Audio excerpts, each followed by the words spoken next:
Un choc de bas de tableau pour la 10e journée du championnat de top 14 avec l'affiche entre Brive et le Stade Français. En début de partie, les buteurs échangent des immobilités. Sanchez ouvre la marque, Larangera réplique et permet même ensuite à Brive de mener 6-3. Les Parisiens occupent toutefois le camp des Brivistes. Ils tentent d'allonger une longue passe par Sanchez, l'ouvreur qui se fait intercepter. Axel Müller a jailli. L'ailier a bien senti le coup et file marqué entre les perches. Sur cette action, l'Argentin, ancien joueur d'Oyonnax, sent bien la longue passe à venir de son compatriote. Il s'intercale entre deux Parisiens pour se saisir du ballon et filer, conclure cette action victorieuse. L'essai est transformé, Brive mène 13-3 et insiste sur cette action. Sur une mauvaise passe, Axel Müller remet son équipe dans l'avancée. Il trouve une brèche dans la défense parisienne, casse la première ligne, fait un 1-2 avec Julien Blanc, puis tente de croiser. Il assure toutefois la continuité de l'action. Julien Blanc qui redistribue vers ses avants, avec la charge de Giorgadze pour recréer un point de fixation. Les brivistes toujours dans l'avancée, Julien Blanc toujours à l'animation, Galala qui en deux temps permet d'assurer la poursuite de ce mouvement. Julien Blanc qui réorganise ses avants, qui finalement les laisse pilonner au ras. Après une nouvelle charge de Giorgadze, c'est Assiejvili qui réussit à ramasser le ballon et à finir derrière la ligne d'en but.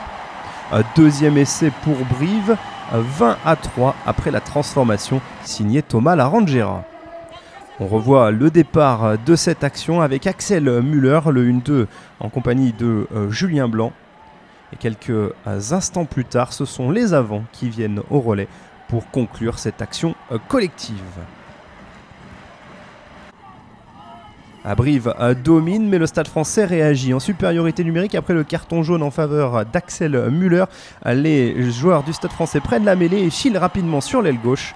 Julien Delbouy profite de l'absence de Müller pour aplatir et marquer l'essai de l'espoir juste avant la pause. 20-8, c'est le score à la mi-temps.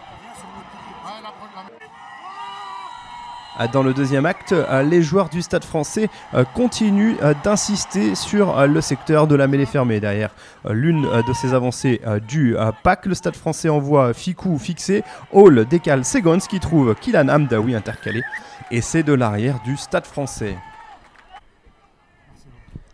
Les Parisiens qui réussissent à inscrire 2 points supplémentaires puisque Joris Segons transforme cet essai.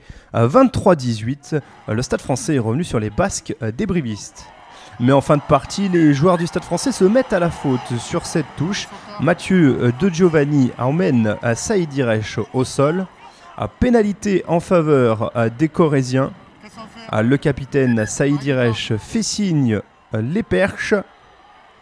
Thomas Larangera se charge de cette pénalité et permet à Brive de mener 26-18. Le Stade Français réussit une ultime pénalité par le pied de Joris Segons, 26-21, et revient ainsi dans le point de bonus défensif. Toutefois, c'est bien Brive qui s'impose avec 5 longueurs d'avance sur son adversaire du jour.